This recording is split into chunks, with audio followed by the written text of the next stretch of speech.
Yes. Howdy doody, everyone. Happy Friday. It's the 5th of December. Hope you're all doing well. I am just getting in a short stream today. I got to help Meg Bob design and produce some inserts for the prints, which we're almost at 70. So that means there's about 30 more. Just so you guys know. 30 more of these puppies. So, you want to get on that, especially today, Friday. Many of you maybe get your paycheck or something. You better get on it. There's only 100. With that said, we had quite the fun conversation last night. I wouldn't even call that a debate, honestly. I don't know what that was. I pray for Teriak because, he's just fighting at this point. You know what I mean? He's just fighting it hard. He knows the direction. He knows the truth of the direction, but he just won't budge, apparently. So, I don't know. He's stuck in this, I don't know what's the origin of that? The whole chaos order bullshit. I don't know what that is, but it's garbage.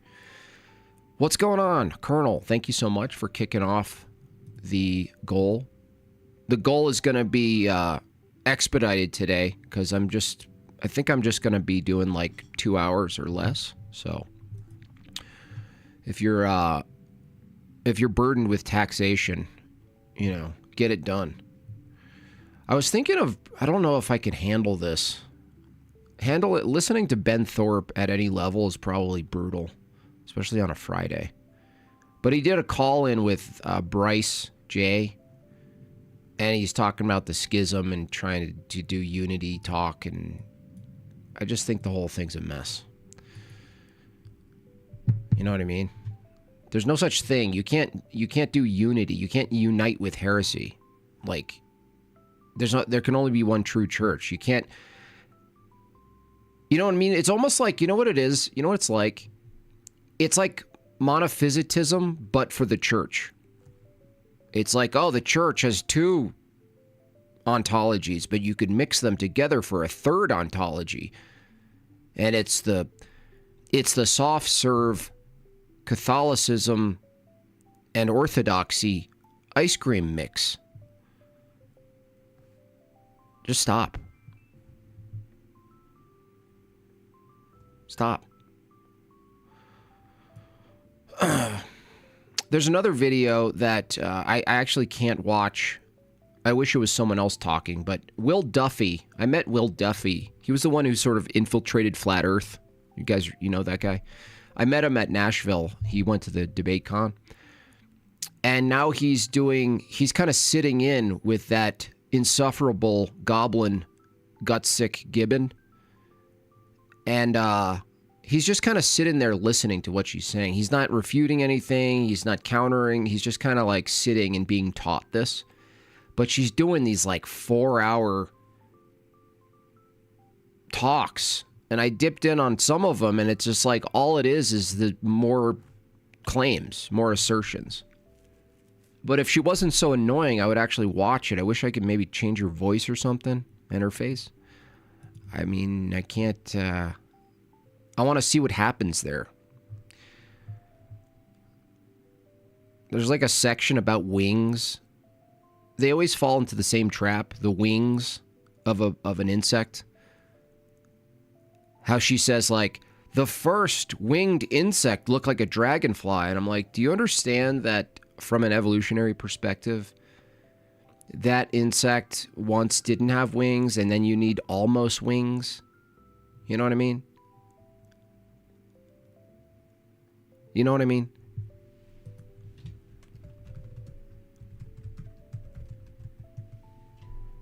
They just grant themselves this stuff, man. It's terrible.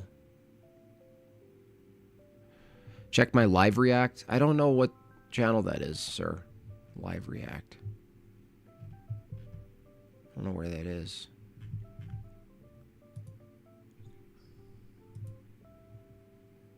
I'm tempted to open it up and see how far we can get with this chick. She's so annoying.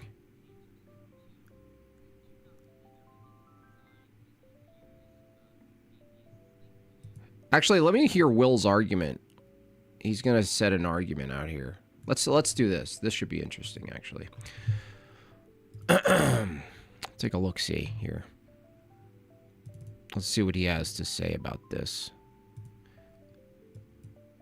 All right. At least this won't be her talking.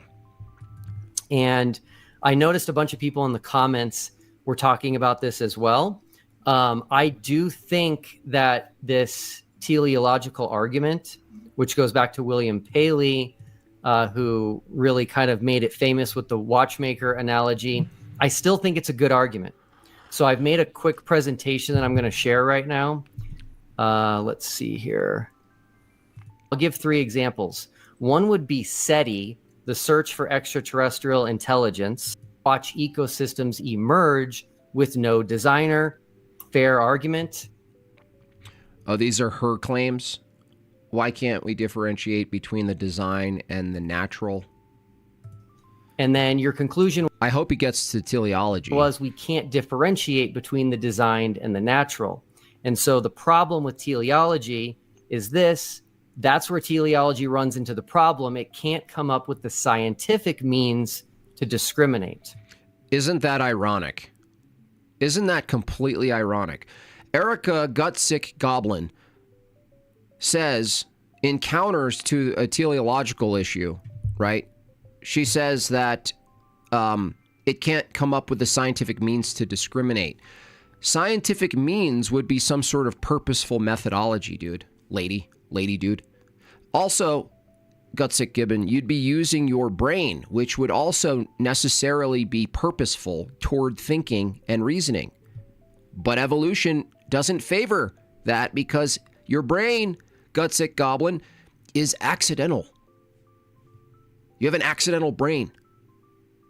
And it's not even universal. Brains are not even universals under evolution. They are particulars. I'm Gutsick with this. I don't think the leprechaun understood what positive means in the context of positive ontology. He thought it meant good. Yeah, he was a little bit baked. So, this is an interesting comment. This person said, for design, the shutdown approach is to simply ask for a list of criteria, a checklist that can be used to determine design. This criteria needs to be capable of excluding things that are not designed and including things that are. A design proponent will never provide such a list because they can't. This person probably does not know how much I love a challenge. Another theme came up in the comments, and that was this. The misunderstanding I'm seeing in the appears to be designed versus doesn't look like designed to me is that Will's actual position is that everything is 100% designed to be exactly like it is. He can't point to a rock and say that was not designed. Under his view of the world, the lumpiest pile of dirt is exactly the same as the most complex living organism. Both things were 100% designed with 100% intention by a being with infinite power. For him to differentiate between them would require him to be more powerful and more knowing than the God he believes. Yeah, that's not a hard bullet to bite, to say all of creation is intentionally made with its features. That means that all of its behaviors are proper to its nature. Just like we are, our persons, our energies are proper to our nature. So, of course, that's not a hard bullet to bite. Is that some sort of own? Oh my gosh, if you think everything's designed, that means you think everything's designed. Yeah. Yeah. Good work. Created everything. It is a bit amusing that the people who think it is obvious what is intelligently designed and what is not are the same people who also think that every single thing in the universe is designed. I'm going to tackle number 2 first and then number 1. So hold on I need a second. Hold on. Let's see that part. Designed. What I say? Will, like purpose, not his name. Will can't give criteria to determine design, or maybe they are referring to Will, him, the person. I can't tell. Will and teleology can't give criteria to determine design. Will and theists believe everything is design. There's not a problem there. I'm going to tackle number 2 first, and then number 1. So I need to clear up a misconception about creationism and intelligent design. This will probably come as a shock to a lot of people at first, but just bear with me here. Now, the one thing off the bat I know Will Duffy is limited to is he's going to be ultimately arguing within the same paradigm that someone like William Lane Craig, another Will, would be arguing, which is referred to as classical foundationalism. And so everything's argued from an evidential perspective. And so it doesn't get you anywhere because the atheist could just as well say, cool, yeah, no, it's a designed system from like another intelligence, right? And then endless regress, like who designed that other intelligence? But as far as local observations and understanding the earth and our surroundings, if you said it was designed, it doesn't even necessitate God yet. So that's a problem with this general ID problem. I also think that atheism and secularists are going to adopt in this coming decade an intelligent design position, just not God. We do not think everything is designed, at least not in the way you think. I came up with an analogy to help people understand this, and it's a video game analogy. So the creator of a video game designs the entire universe and the unbreakable rules that govern it, but does not design each individual playthrough. Rather, it's the players and the choices they make within the rules that determine which of the countless playthroughs become reality. This analogy is kind of pointing towards something correct, which is first cause and second cause. So God is the original designer of life and the author of the genetic blueprint, the code, and the self-replicating machinery.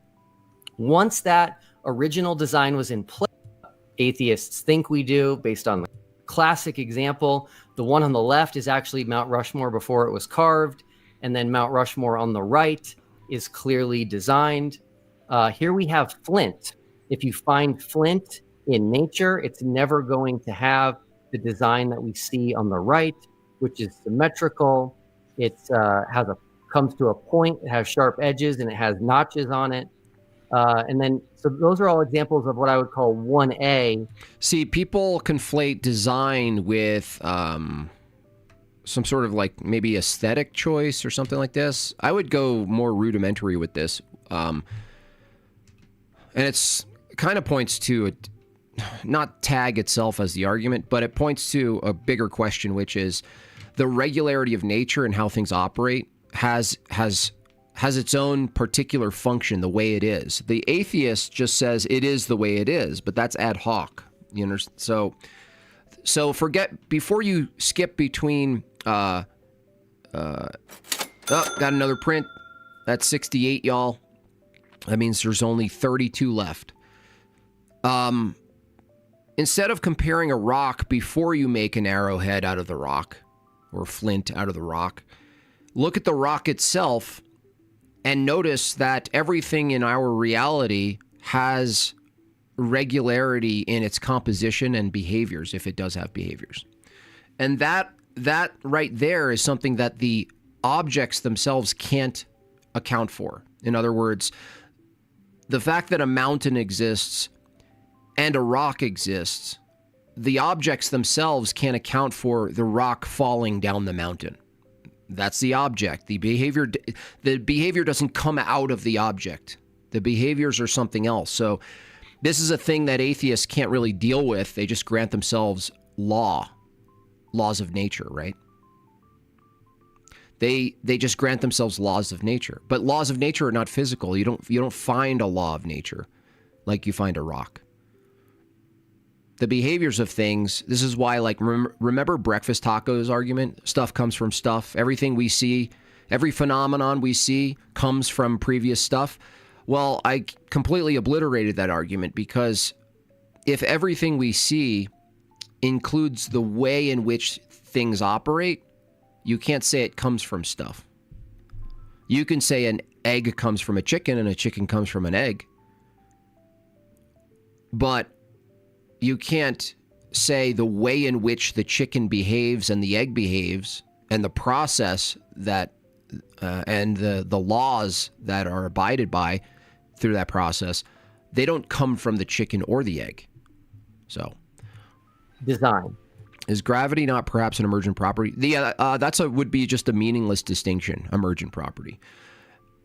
By the way, the school of emergentism debunks all of the ways in which people use emergent property. You know, I don't know who popularized it. It was like Matt Dillahunty. People just started saying emergent property. As I write it, M-U-H apostrophe urgent property. Emergent property. It's meaningless. Unless you're just focusing on, like, first of all, the reason the school of emergentism is inconsistent with this overused term is that emergentism refers to novel things that emerge from a collection of things. So by novel, it doesn't mean just new, it means nominal. That means that whatever you say was an emergent property couldn't be a universal thing. It would just be a nominal thing for that particular set of things. So when people say my mind is an emergent property of the brain, they're really saying meaningless gibberish, because from the emergentist school of thought, that mind itself would be a unique particular. It wouldn't be a universal thing called the mind. It'd be just one surface level thing, like steam. Like steam comes off of boiling water. That's only one particular set of steam. That's it. There's nothing like it. There's nothing. This is what nominalism leads to. So you can't say the mind as if it's a universal. Justin, Half Black Justin said, they say the law or force, say gravity, physically emerges from the existence of masses, which begs the question. Right, exactly. That's exactly what it points to. Is that the behavior or whatever you think is causing can't be identical to the object. But lo and behold, that's what they argue from the Newton perspective, or the Cavendish quote experiment, which it's not. Which is like mass itself creates its own draw from other things. Like it's embedded in the mass itself to be like, come here, come here. It's like the Force. It's like Star Wars. There's a precise pattern that no known natural processes can account for. Plus, in those examples I just gave, material was arranged to create purpose. That's the important piece behind teleology, which did not exist prior. Now, these are going to be 1AB. See, I want to help Will out, and maybe he watches my stream and stuff. Will, if you're listening, you can just move to function.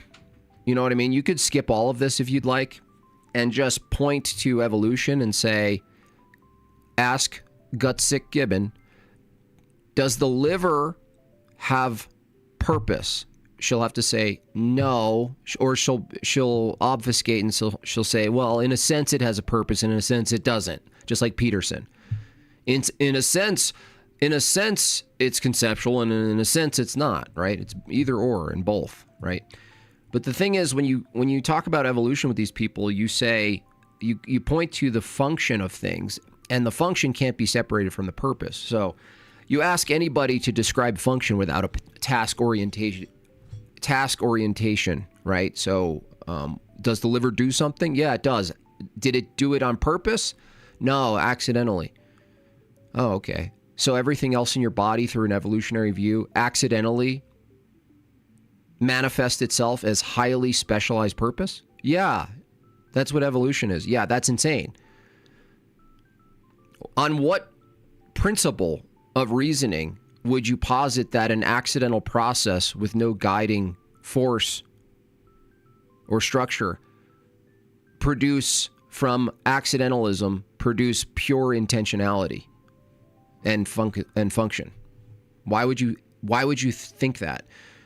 Further, if you did think that, your own brain, this is a trap, by the way, this is how you get them in the trap. You don't start with the brain. You start with basic things like what does skin do? What does the liver do? What does the heart do? Ask and get them to admit that it functions. But then you have to get them to admit it functions without purpose, which is hilarious because you need to define function without the use of purpose, but you can't. There's no definition for function without assuming purpose. They're one and the same in many cases. So then you go, okay, so if you believe the liver is purposeless, do you believe, and it's in the product of natural selection and random mutation, totally accidental, just emerged accidentally as a positive filtering system for the species? Do you also believe the brain was produced randomly through accidentalism? They say yes. You say, do you have any purpose to your brain? And they must say no. Design. Thank you, Josiah. Which means they also are made from interdependent parts. Here we have on the left, trees that are fallen, branches that are fallen. But on the right, we have a fallen tree and branches, but they're clearly designed. They have been rearranged to create purpose that doesn't exist in nature. Plus, they're made of interdependent parts. Next, we have this. If you have logs floating in a river, there is no design. Yes. Sorry to interrupt. You started coming in a little bit muffled there for a minute. I was keeping an eye on chat. So some people were saying that you were muffling there for a minute. So it may be, I'm not sure if you changed anything or what. But Also, Will, it would be a mistake to just say, look at the trees, look at the leaves. Clearly it's designed. You can't really do that. What you can do is you can look at the leaves and you look at the way leaves function in a tree, and you could say they have some type of function. Back to the function argument.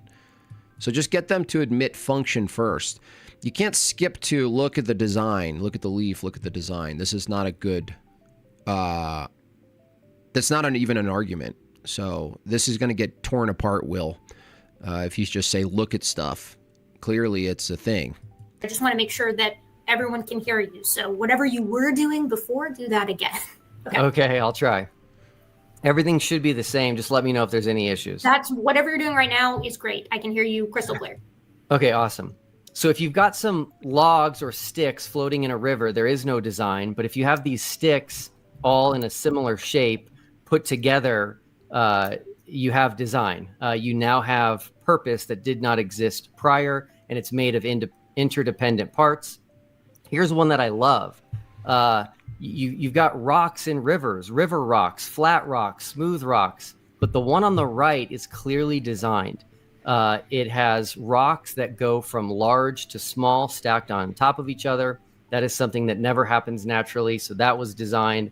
And then this one is a good one too. The one on the left is the papyrus plant. So is the one on the right, but those are strips cut from the papyrus plant, put into a weave. And so it creates one of the original paper that we had.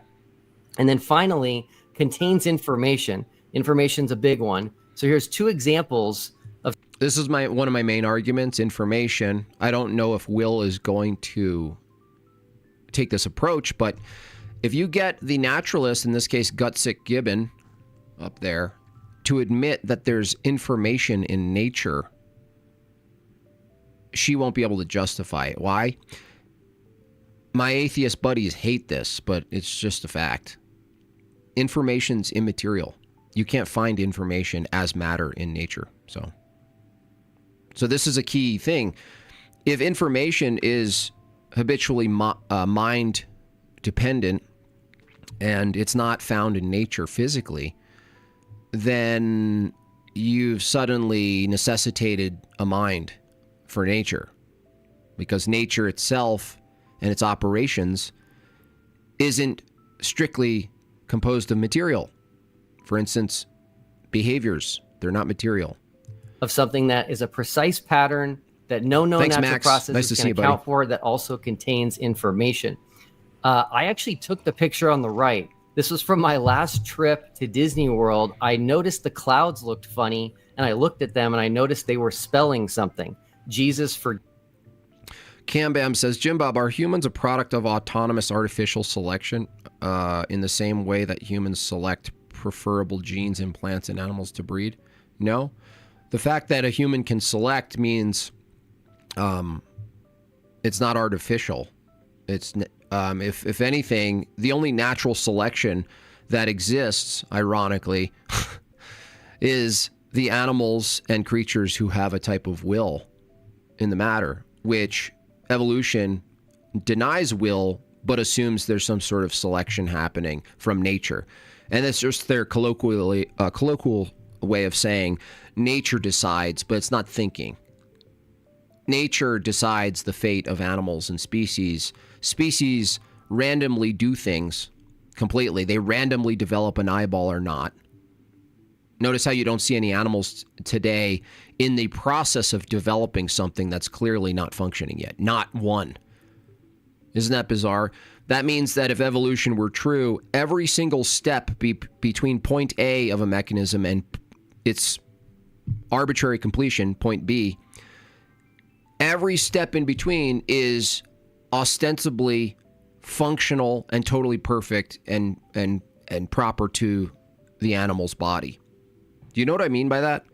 What I'm saying is that when you look at animals today, they are ostensibly in complete form, that everything about their body has some sort of function or purpose to it. But if evolution is true, there should be all these iterations of incomplete organs kind of just trying to figure themselves out, right? So under their view, we've evolved. We're complete humans. Our heart is temporarily complete, but it's also on its way to not being a heart, probably. Everything that we look at is in its form. So much in its form that it's capable of reproducing with itself, with other kinds of itself and other sexes, and then producing nearly identical what the thing is, with no noticeable massive variations. And so from this perspective, a long-term evolutionary process with deep time should produce all sorts of anomalies that are constant, like things that are still in development in the grand scheme of things. But we don't see that. We see uniformity. We see the fact that we see similarity itself is bizarre from an evolutionary perspective. The fact that things are symmetrical, that we have eyes and other animals have eyes, but that's why they have to do common descent, by the way. You know what I mean? Because if you look at the animals that they say aren't totally related, but everything's related. So it's like, oh, these are not related, but ultimately they are related.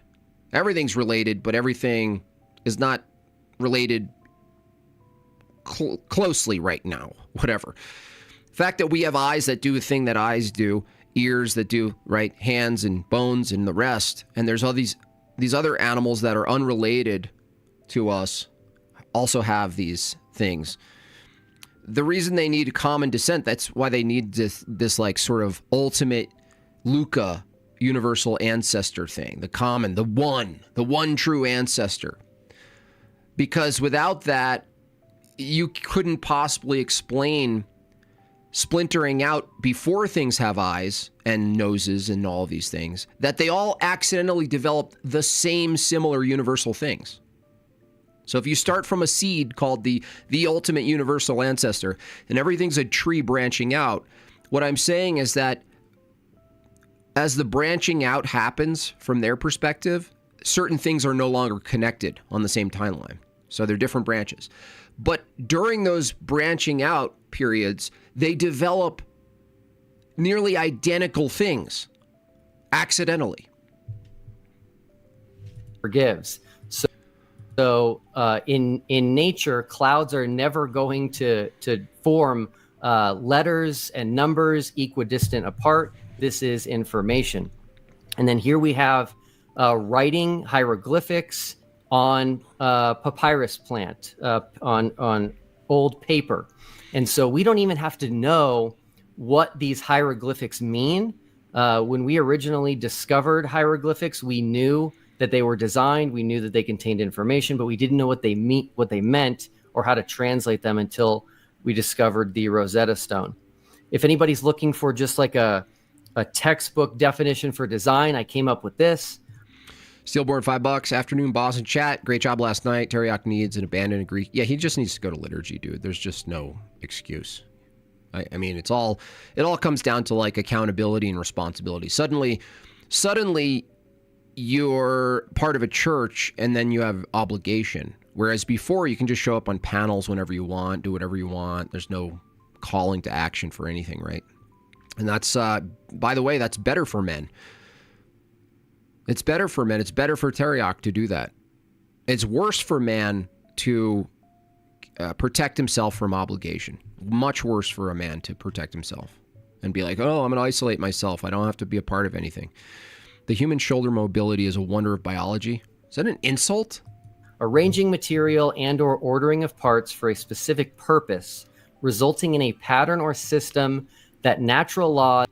Am I going to respond to Alex Malpass? I did. I responded to him live while he was doing it. And all he really said was, this is weird. This is a bit weird. Well, it's not fair. He said it's not fair. I was very disappointed in that because Alex Malpass, in my experience at least, has been, up to this point, pretty reasonable in steel manning someone's position, like really trying to understand it. He refused. Just like the rest of them, he refused to engage with the premises. He did tu quoque fallacy, which I'm still getting better at pronouncing. He didn't address the simple syllogism. Premise 1. Under naturalism, states of affairs are not true or false. Premise 2. Under naturalism, evaluations and propositions are states of affairs, physical. Conclusion. Under naturalism, evaluations and propositions cannot be true or false. Now, you can't deal with this argument unless you do special pleading for evaluations and propositions. That's simple. And that's why you couldn't engage with it. That's why none of them can engage with it. That's why Peterson didn't engage with it. Nobody can engage with it. Why? It's impossible to engage without special pleading if you're a naturalist. And random chance could never reasonably produce on their own, but rather would require intent. And finally, that brings us to Giant's Causeway, because I want to make sure I cover everything that we covered in our first session. Concerning Giant's Causeway, Erica, you said when you see something that appears to be designed like the Giant's Causeway, that doesn't mean that it is. And so does Giant's Causeway appear to be designed? This is the problem with this, is that if we design... This is a rhetorical argument. This is rhetoric, okay? This is rhetoric I use. Is that we design things, let's say a heart. If I were to ask Gutsick Gibbon here, when we design a heart to be transplanted in replacement of a failed heart, a failed heart, we would ask Gutsick Gibbon, is the new heart that's synthetic, is that designed? She said, yeah, of course it's designed. And you say, it's designed with purpose and function, right? Yeah, it's designed with purpose and function. Is it a mimic? Is it a clone mimic of this other thing? And she says, yes, it's a cloned design of this other thing. And I said, does that other thing have purpose? She has to say no. So that's the design argument, really, in a nutshell, from a better angle, in my perspective, which is, does it make sense to design things as humans that mimic non-design? Like, if you had a design and engineering firm sitting around the table, would it make sense to say, let's design, like, we need to come up with inspiration of what to design around so far as function? And someone says, well, we should look at nature. And they go, no, that's stupid. Why would you design something to mimic something that doesn't have design or purpose? That doesn't make any sense to do that. There's an entire field of bioengineering called biomimicry. It's quite literally designing as close to nature as possible? Why is it the best design replications are mimicking something that you admittedly say is not design? According to my criteria, it doesn't. About music, and very similar to what John's saying here is that the composer said, no, I arranged the notes. I didn't create this. I didn't create this symphony. I didn't create this composition. I arranged it. That's why they call it an arrangement. You didn't invent the octaves. You didn't invent the notes. You didn't invent the order that math is. You discovered it and you arranged it. Same thing John is saying with engineering, that we're merely moving things around that already have their proper behaviors and structures. The only reason we can design is because there's a foundation to design around, in a sense, design around. But really, it comes down to what Doomerdoxy says. It's arranging. It's arranging. We're manipulating matter. It does account for this. It's happened in other places around the world, and there is no precise pattern, as you can tell by these pictures. So that's the end of my design argument in support of teleology, as you might have noticed. Yeah, that was Will. Seemed like a nice guy, but I got to help you out with this stuff because you got to get sharper with this stuff. This is essentially look at the trees. They're going to laugh at this. You need to get to something more foundational. I recommend, Will, if you're listening or you hear this, when you mentioned information, that's a key part. So the naturalist does affirm information exists.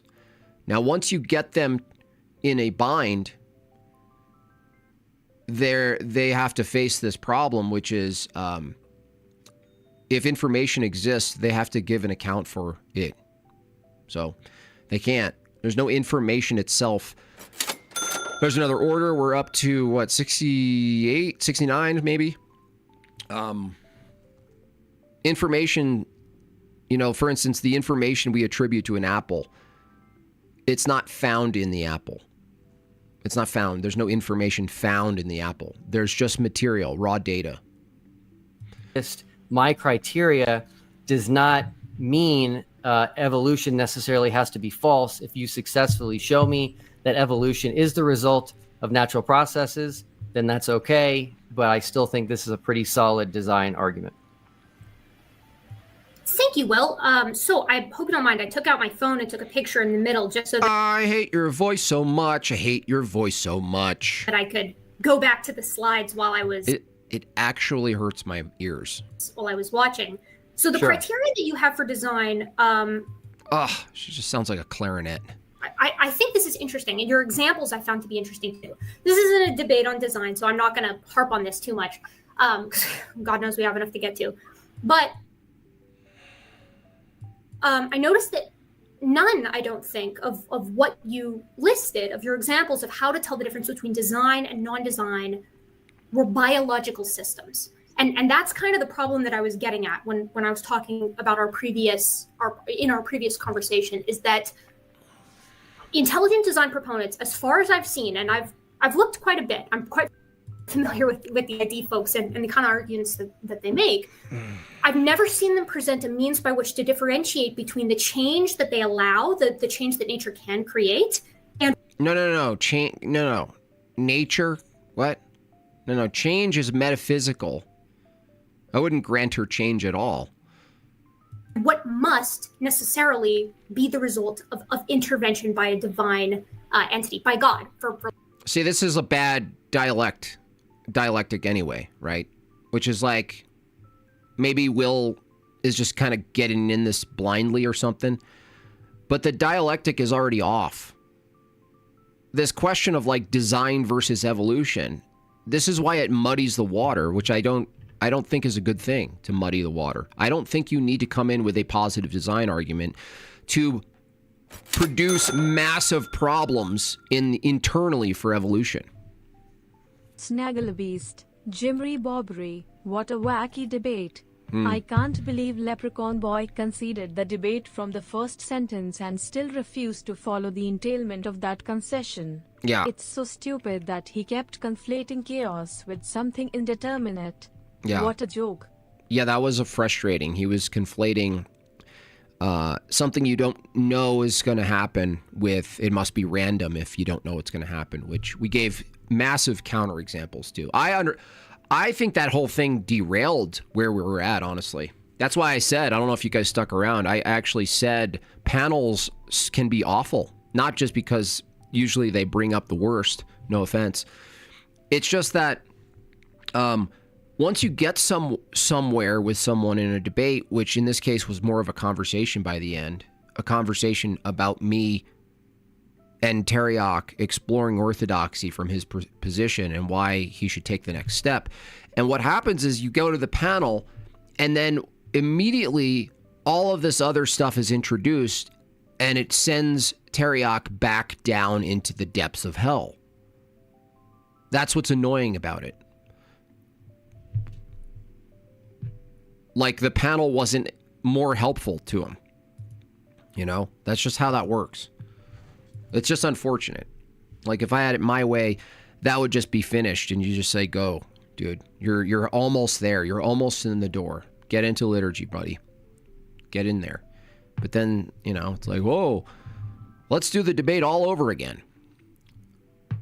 Hayden says, Jim Bob doesn't think it's good to muddy the waters. You couldn't make this stuff up. That's not an argument. Hayden. You got to point, if you're going to counter me on anything, you actually have to be specific and use examples, Hayden, right? You're not using any. For lack of a better term. And what I said is perfectly fine.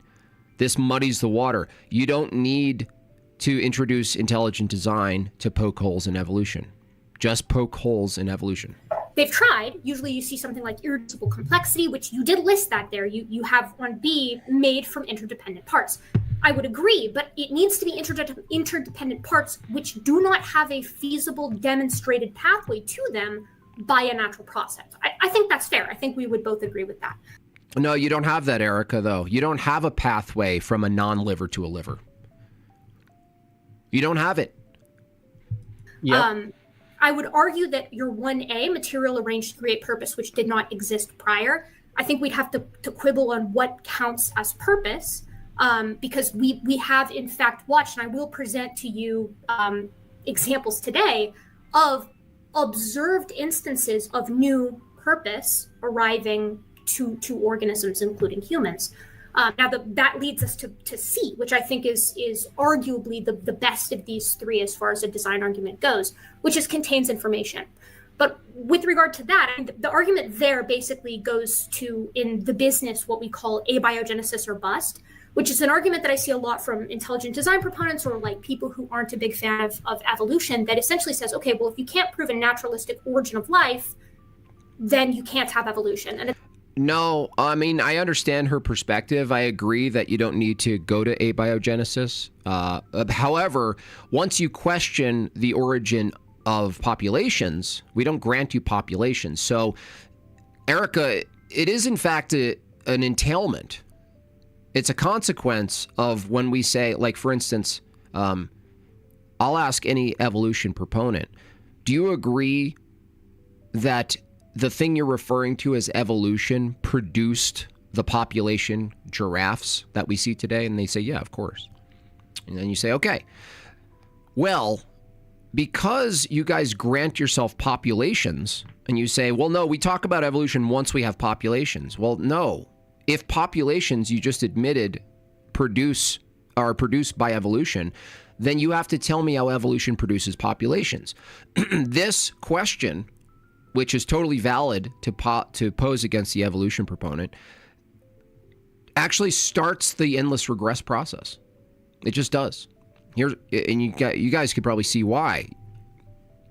If evolution says the process by which changes in populations and in individual organisms occur over time, if that's what evolution is, through natural selection and random mutation.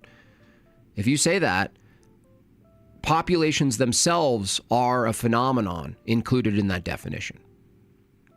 Populations themselves are an effect of change produced by evolution. So you don't, sorry, evolution proponents, evotards, you don't just get to have populations because populations is one of the things you think evolution produces. You have to tell me how evolution produces populations. Hayden says Jim Bob doesn't understand population genetics over time. That's not an argument. That's what's in question, dummy.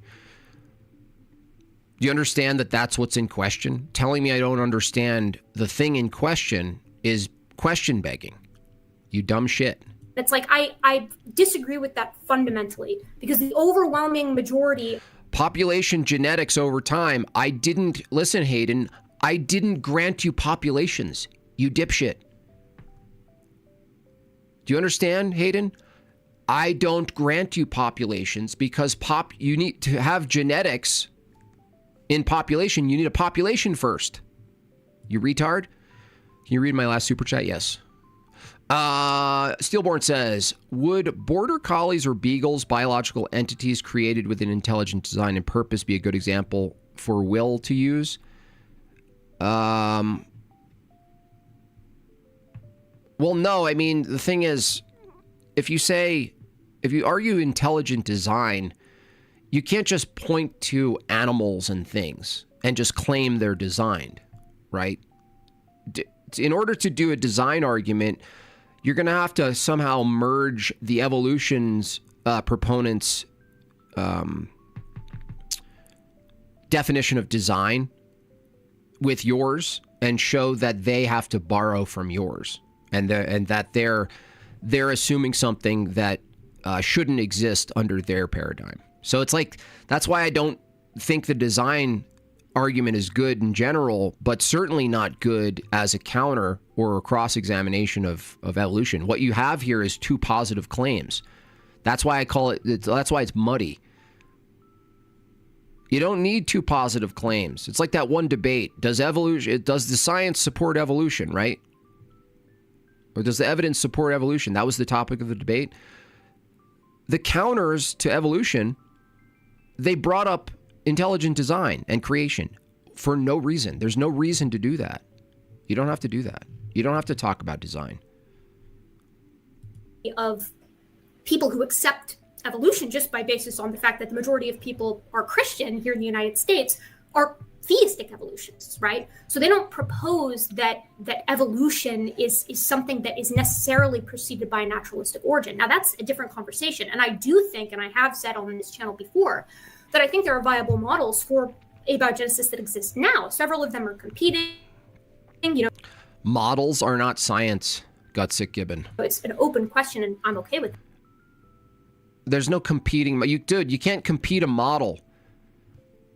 You can't, if you're talking about science, this is what's so sad about the current state of affairs for science, is that these people who are very infectious science communicators, they have a bunch of retards believing that comparing modeling is somehow scientific. It's not. You can't arbitrate between two models scientifically. That's not what happens under science. Science deals with experimentation. Science deals with the arbitration between two hypotheses, not models. She's like, oh, there's models, and I think there's competing models for this, and it's really good that we have competing models. Yeah, I get it. There's no ultimate arbiter between two competing models where there is an arbiter between two competing hypotheses. And the reason is models are conceptual, and hypotheses, when you actualize them, are in reality an experiment where you're actually manipulating something. Models, nothing. Zero.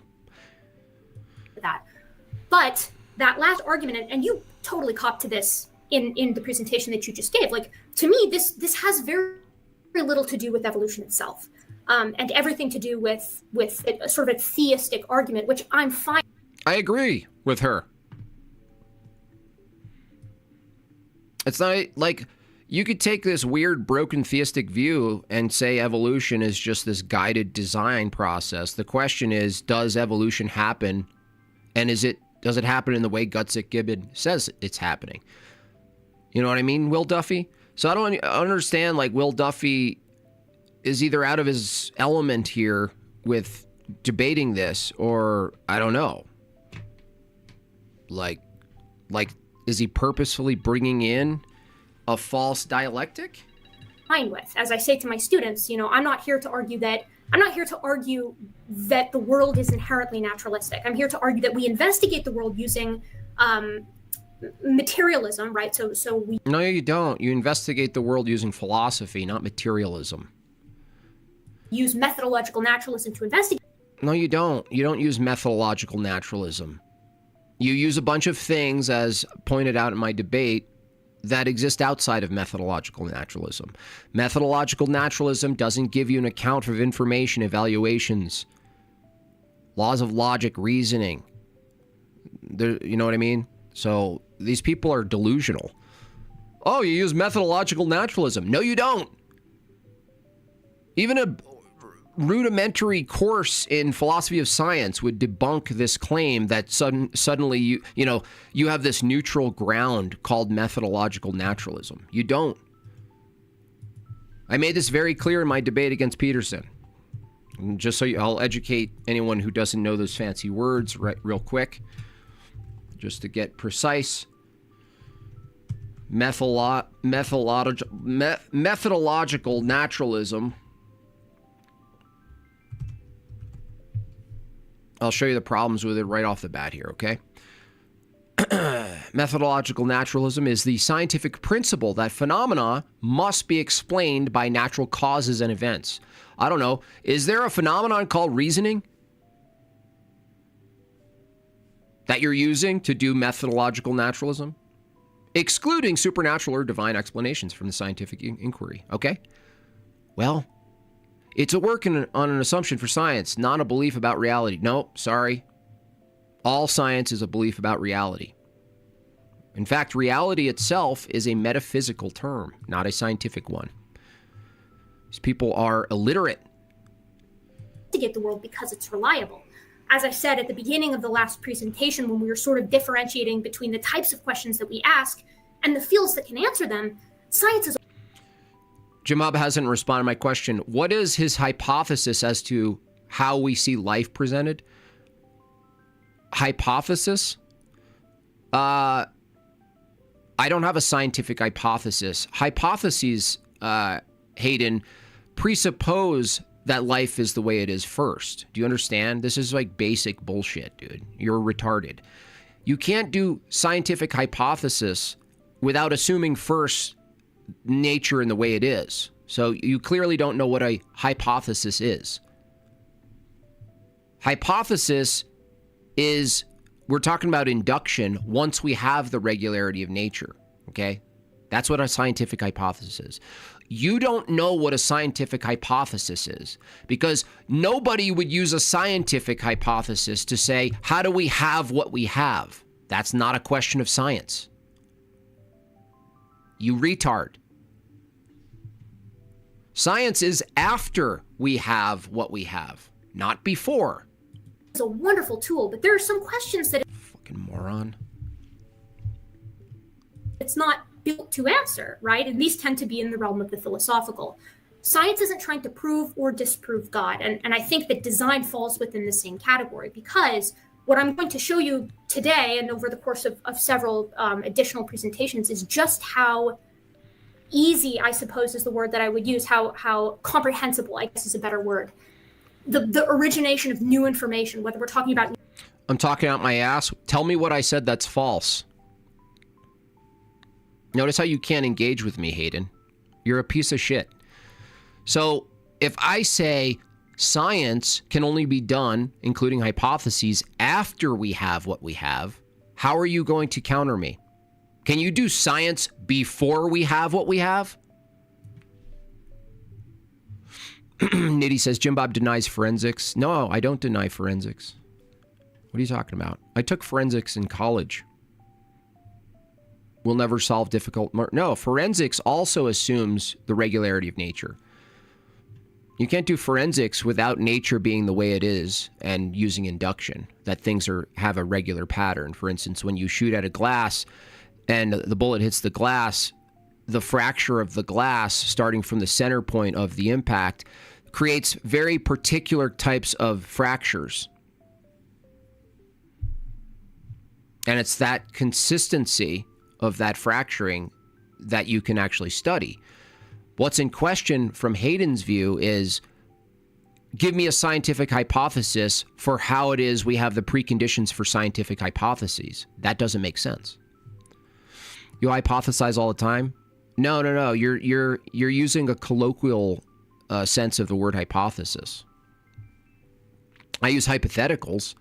Hypothesis in a strict form, Hayden, in which we're talking about it now, you retard, you helmet-wearing retard, is scientific hypotheses. We're not saying colloquial hypotheses. We're talking about scientific hypotheses. Now, do you think that there is a strict definition and standard for a scientific hypothesis? Yes or no? New proteins, new body plans, whatever actually is. And so once all of that is accounted for, that leaves us again back at abiogenesis or bust, where the intervention of the divine is just at that initial spark or the organization of the genetic code. And that's not the purpose of this course. So I'll just leave that. To me, that's neither here nor there. Like, if by the end of this, you're like, you know what, Erica, totally convinced on evolution and totally buy it, totally cool. But I think God is necessary to spark that initial life. That's where I get off the bus, right? Like, to me, I'm like, awesome, my job is done. You know, abiogenesis is another story, and I'm not formally educated enough in it to make an argument for or against it. We're talking about sort of the biodiversity of all of life. And with regard to the design hypothesis, the absolutely critical differentiation that an intelligent design proponent must make if they're grousing with evolution is, how can you tell? And I don't think any of the... See, this is all useless, dude. Will, you don't have to bring in another positive claim. You can just sit inside of the insanity that is evolution. All you have to do is sit inside the... Should I show you? Here, let's just show you the insanity of evolution real quick. Let me show you. Let me show you an animation of evolution. I'll show you how insane this is. Also, why nominalism essentially destroys evolution. Because if evolution reduces to a nominal view of things, then you can't actually argue for evolution. So they're always in some sort of contradiction. They're appealing to something that's universal, and then they're denying that there's any universal things. That everything's just a set of particulars. So let me find this for you. It's hilarious. This is so crazy, dude. All right, check this out. I'm gonna put the volume off because it's using a song that's look, the evolution of the duck. Notice that they say the duck, right? When they say duck is now a universal category, right, of an animal, but it's not also on its way, it's going to be dead, right? And then it's going to splinter off to produce something that's not a duck, right? Well, notice that when you watch this insanity right here, everything in between every instance of a thing must be its own thing. Does that make sense? Every interval between one thing that they show and another, that is to say, the frames in between one thing and the other, must also be its own thing. See? Is that one thing or many things? It's literally like animation. It's like saying that each frame in an animation is its own unique animal, basically. So is that the same animal? That weird sea snail? Is that, in between the two of these, was that its own animal? Is that still one animal? Is that, no wait, the change between, that slight change between the previous one and that is the in between. Because they're showing, notice how they're punctuating it, right? Do you guys get the pacing of this? The punctuation that's happening is there's a clear, defined animal with an outline and form, and then it morphs into a new one, and then they punctuate the new one. But evolution, no, evolution would hold that each frame in between the two are its own thing. Notice how they don't do that, though. They use these freeze frame almost like they're introducing characters in a freaking, movie. And there's like a freeze frame and it's like, Kino. This is how insane it is, though. This is how insane evolution is.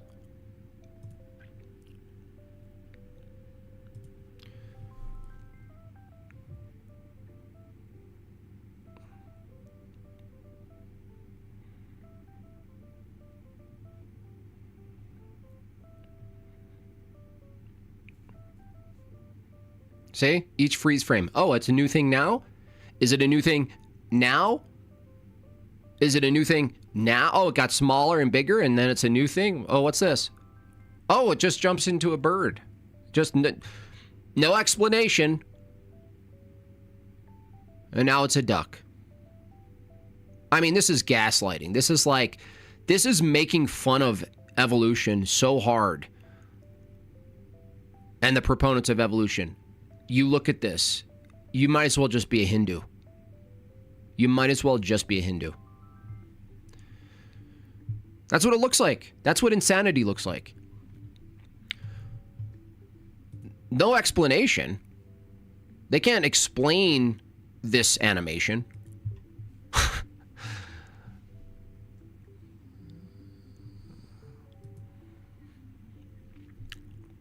The jump from lizard to bird is massive. It's just so crazy. These people are nuts. They're nut jobs. They're clearly nut jobs.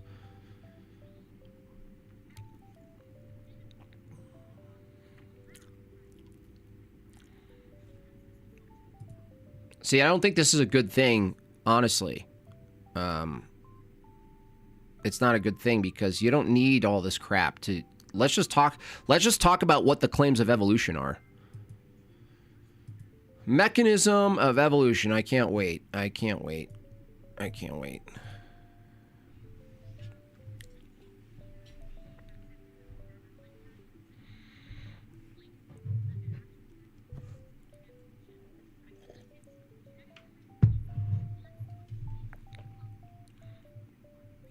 No, stop it. No. You don't get a population, Erica. Okay? You don't get a population. We didn't give you a free hors d'oeuvres at Red Robin. Once you have a population, which also needs to be a product of evolution, but I'm not going to explain that. Once you have populations and multiple populations that have sex, right? Once you have that, by the way, the population is made up of organisms that all have their own unique mechanisms inside their body. Once you have a population, then you have changes in allele frequency, you see. Unbelievable. It's just unbelievable. Oh, my bad. Sorry about that. Yeah, I've got one more issue with natural selection. Boomer tech. Yeah, shoot. I want to hear it all so that I can incorporate it. Okay. All right. So going back to my million example, one of them gets this beneficial mutation. The only way they can pass that on is through offspring. Yeah. And being able to produce offspring needs to be a beneficial mutation too, right? And nature's brutal.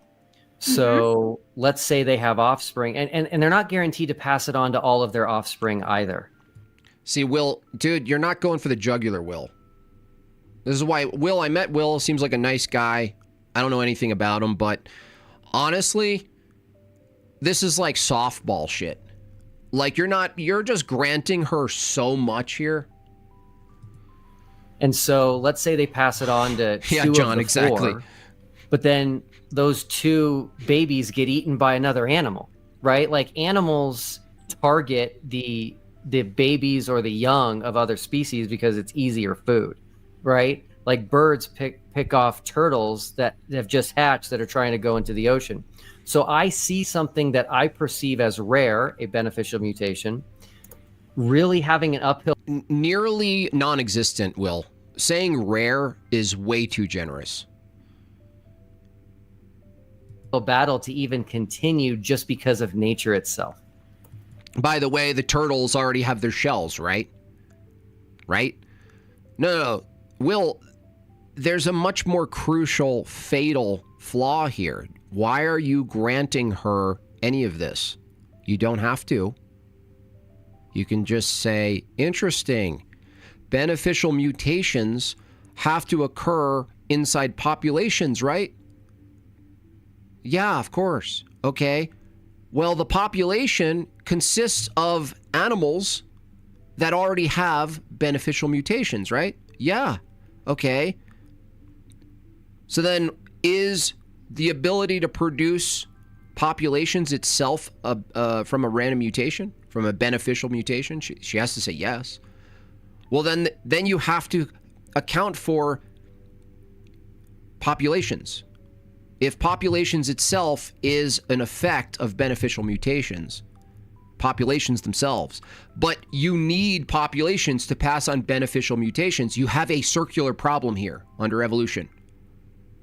Because you need the thing first for a beneficial mutation, but the thing you need for a beneficial mutation is also the product of a beneficial mutation. Are you guys understand what I'm saying?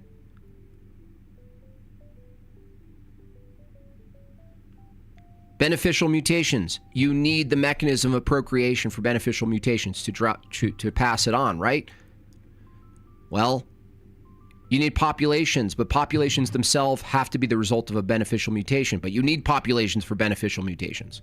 You're presenting here and I'm setting this up in the background, but you're presenting here an actual mechanism that's within evolution, right? Like this genetic drift is the chance fluctuation of alleles within a population. So we're going to talk all about that too. And it probably won't come as a surprise to hear that this is much less of a problem in organisms that reproduce thousands and thousands of babies in every clutch of eggs.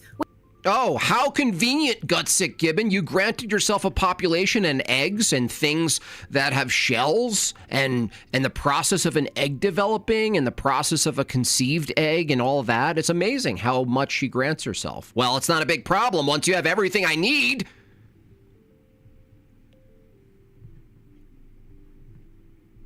You know, you guys don't understand. It's not a problem once I have everything I need. Which means that they're the ideal group to monitor to see how these characteristics actually move through populations. Okay, great. But that's not for today. I hope. Yes. I know I'm letting you down. Will Duffy, all he had to say at this point is, how do you get populations? Simple. How do you get populations? We're not talking about that. But I actually think mutations are more important. And for most people, they tend to be a bigger sticking point. Because why do you have to talk like that? We're talking about genetic changes that can lead to different body plans or new proteins. And I think that tends to be a much larger of a hang-up, if you will, when we're proposing a last universal common ancestor of... Sorry, Steelborn, I'm sorry. I'm enthralled by the idiocy here.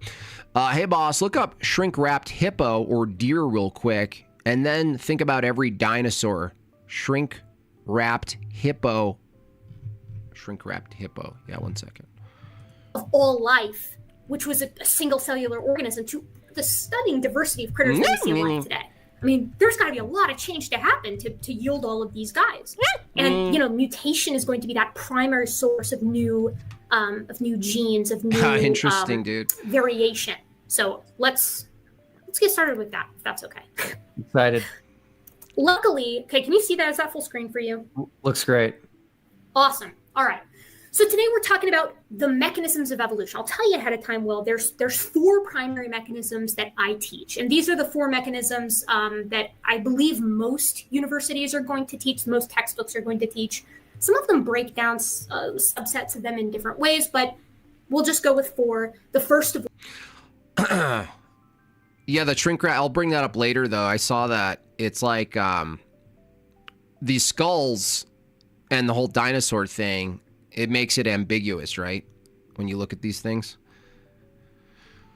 Because the problem of like skin around an animal is a big problem for trying to extrapolate what an animal is based on the problem of what an animal could look like, given that you give it blubber, give it a bunch of skin, give it less skin, give it no skin, and it just shows that there's a lot of creativity happening.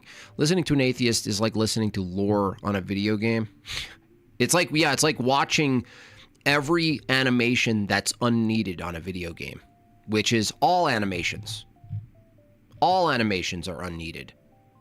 Which is mutations, and that's what we're going to spend all day now talking about. It is the engine of evolution, and I'm going to outline it in Trans Millhouse theory and with real-world examples.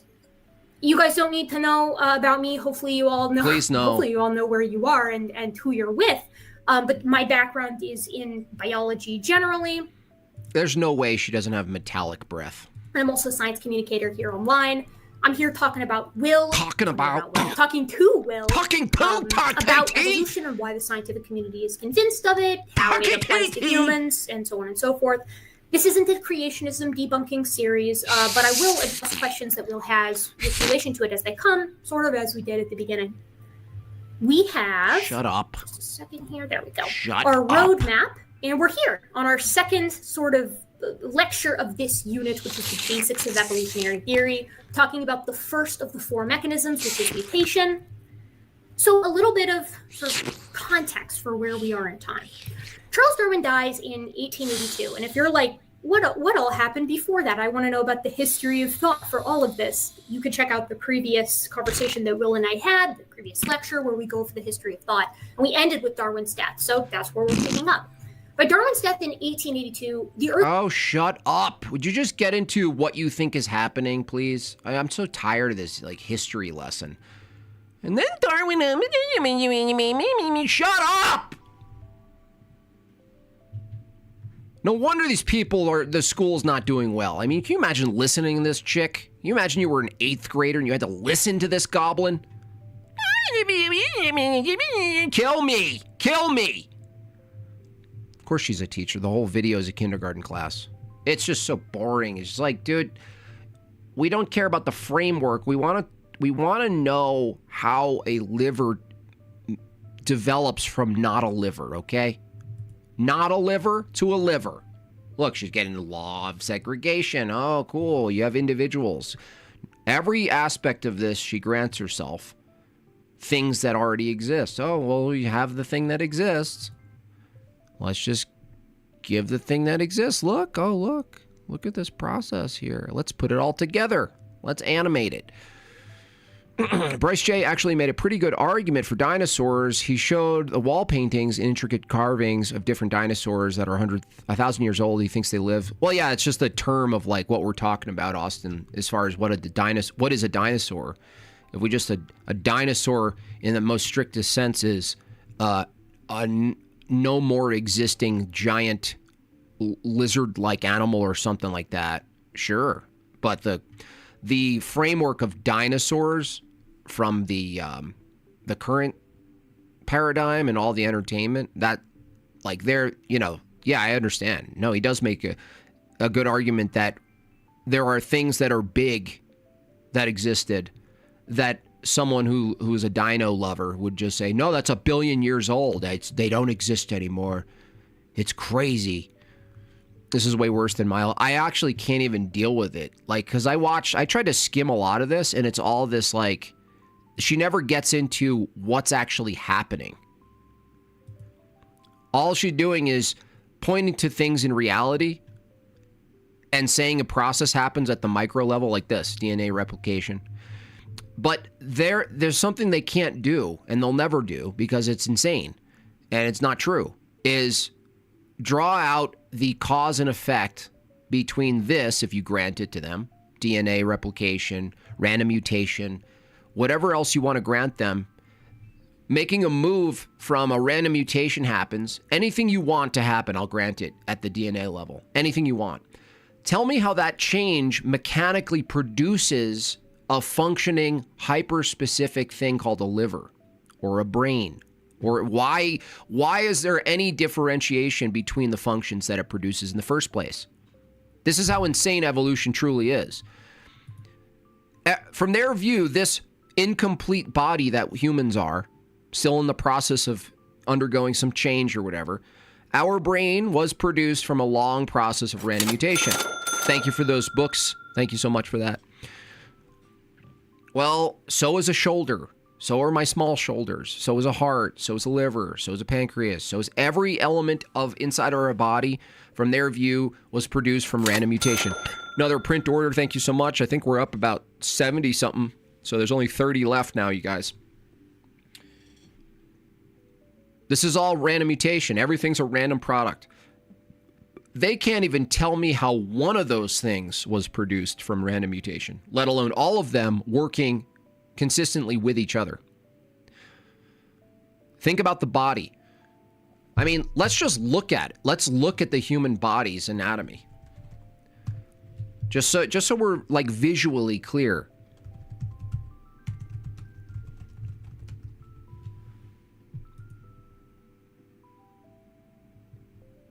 Just so we're clear on everything, right? We look at the whole body and take a look at like what it consists of. And you just gotta, the complexity of all of it and the operations of all of it. You really think about it from this perspective, how it all has some purpose, but it's not just individual purpose. Like the brain has purpose, but it's also tied to something that, a bunch of things that are not the brain. So there's a brain that's tied to bones and all of these other nerves and moving your body around with intent and some will in the matter. From the evolutionary perspective, there has to be a point in time where the brain didn't exist, but the body was still doing something. Then the body that was doing something before the brain had a random mutation that produced a brain. Not just for humans, but for all unrelated animals too. So that the brain is a common feature of what? Vertebrae. Then they have to say, well, no, random mutation produced vertebrae and invertebrate. Okay. So how do you get from basic vertebrae to random mutation producing a brain in vertebrae? In the vertebrae. It just happened. It's just random mutation in time. No, that's not an answer. By the way, you need the interconnectivity of all of these things. The body is holistic. And I don't mean that in a froofy granola TiVo wearing way. I mean the whole system operates with every intricate part. It's multiplicity and unity. The body. Multiplicity and unity. Well, evolution from a mechanical view cannot justify or account for or tell you a natural explanation of the multiplicity and unity of a body. They have to just say it all just kind of happened together. Just happened to be the case. And then they need to prioritize. Like, did a brain come before a heart? Did a heart come before a brain? Did the body's movement come before the brain for a human? What happened? What is happening here? Lungs independent, right? Veins, think about veins. The superhighway system for delivering oxygen. Were there did a human come from a veinless animal that then somehow random mutated into workable vein systems, superhighways? No, you can't tell me. It's magical. It's magical. Then there's like bone. But not just bone, but like functioning hinges that have lubricant. Do you know our knees and our elbows have a natural lubricant so that we can move our bone like this. Just like when we build an engine or anything mechanical, the same joints need the same oil to lubricate the joints, to move them. Did the joints exist before the lubrication? Oh, these joints really work. I need some lubrication for the joints.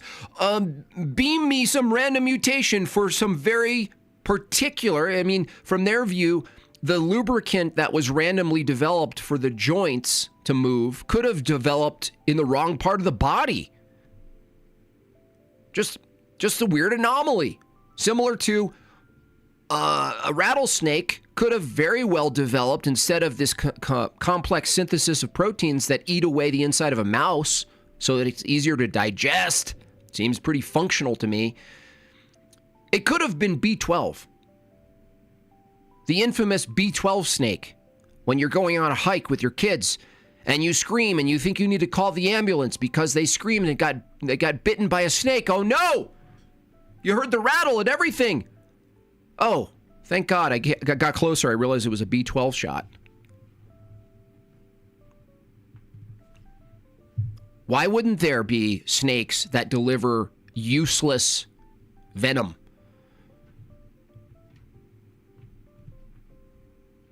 Hayden says, Jim Bob, isn't this stupid? You don't have any arguments, dude. You don't have any arguments. It's pathetic. In fact, it's good to have you here because it demonstrates my opposition is so pathetic and so weak. I like having you here, Hayden. You got nothing. You have absolutely nothing. You're just coping in the chat because, because that's what you do. You need a hug. But you're the best representation of my opposition. I'm glad you're here. It doesn't get any better, by the way. There's no better representation of the atheist than Hayden. And that's all you do here. There's Hayden on me. You're full of Hayden. And you're super Gaiden. Look at the bones. Look at the bones. Anyway, so there's that. Now, I'm not going to make you watch any more of her. Now, I think Will Duffy, he's like kind of like, you know what it is about Will? He can sort of infiltrate these communities because he's very like passive and he's not aggressive. He's not a dick like I am. He's not very contentious. And so I'm just not sure what he's up to, though. You know what I mean? I don't know what he's up to. Because what he did with Flat Earth is he got on board with Flat Earth and he then kind of turned and kind of debunked it. He was like looking at it from an affirmative angle and then moved away from the affirmative. And if he's doing the same with evolution, good. I hope he does it. But if he's being a useful tool to demonstrate some sort of like weak counterposition of evolution, then he's doing a disservice. Boop, boop, boop, boop, boop, boop. Thank you, it means the world to me. You don't have meaning, Hayden. There's no such thing as meaning under your view. So it can't mean the world to you because your view doesn't have meaning. It just has molecule operations, okay? So there's actually no purpose for you being here or speaking or countering people because there is no people under the atheist view. There's no distinction between people and trees and rocks or anything. It's meaningless. Absolutely meaningless. In fact, atheists are lucky that Christians don't take the atheist approach because there would be really nothing wrong with us completely throwing you into gulags and mass graves. From your view, atheists and progressives are quite lucky and privileged to live around people who don't completely annihilate them. Honestly. The great irony is that just like Islam relies on the benevolence of more advanced moral cultures, atheists also do. And sometimes, you know, when the demons get the best of me, sometimes, and that's like once a week at least, I'm just like, can't we just get rid of them all? You know what I mean? Can't we just eliminate them all? And then I'm like, oh, okay, no, they're made in God's image.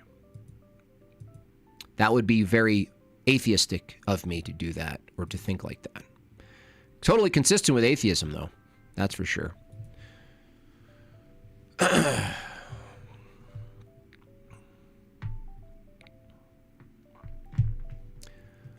But I do. That's one of my struggles is seeing people made in God's image. Because that's the first thing to go. When I look at Rabbi Shmuley, I'm like, are you serious? Are you serious? He's made in God's image? Really? Like, a part of me wants to go to my priest and with a photo of Rabbi Shmuley and be like, are you serious, though? I'm like, I'm having some trouble. I'm having some difficulty, Father. What is it? I'm having trouble seeing everybody made in God's image. I'm seriously having a problem. Oh. Anyone in particular? Yeah. Yeah. Rabbi Shmuley. You know him? You know that guy?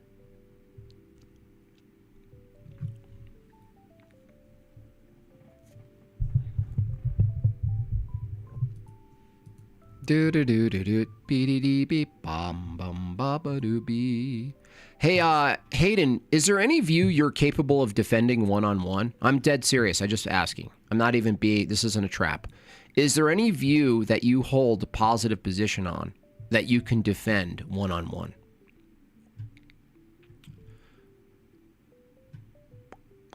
Boop ba dee biddy bop. Ba doo biddy beep bum bum bum ba ba beep bum. All right. What else? We're at 20 of 50, y'all. I'm trying to be more aggressive, guys, today. Show your appreciation day on Friday here for all the work that goes on over here, okay? 20 of 50. Let's see if we can be unreasonable today in our goal approach. I have to help package and make... we're making the Where's Waldo list of items. You know, there's 10 of this, 5 of this. We're making that today, so I got to get busy on that. Can't just sit around making fun of Hayden all day. But please pay your taxes. 30 minutes left, 30 to go. That's 30. That's one a minute. One a minute. You guys can do this. You got this. I don't have any beard cream. I don't sell any protein powder. I am not sponsored. I don't know a sponsor that would even have me. You guys are my sponsors, okay?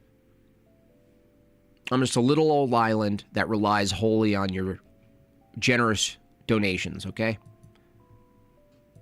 Now, if you guys get me a sponsor and I have to look at the camera with dead eyes and dead soul selling some, I don't even know what it would be. Fine. If that's what you guys need, fine. I'll find one. I wish I could be sponsored by like a music thing, but music companies are all cucked, so I don't want to be on their radar. Thank you, Schweitz, to George. That's right. Schweitz knows what's up. Someone upgraded a membership, see? See what I'm saying? He's a citizen now. It's a good way. It's a good way to do it. Nice.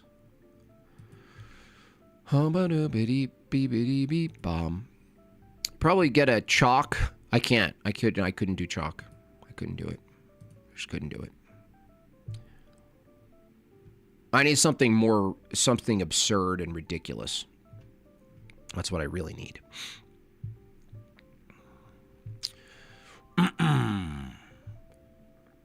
Ba-doo-dee, ba-da-boo, ba-bum.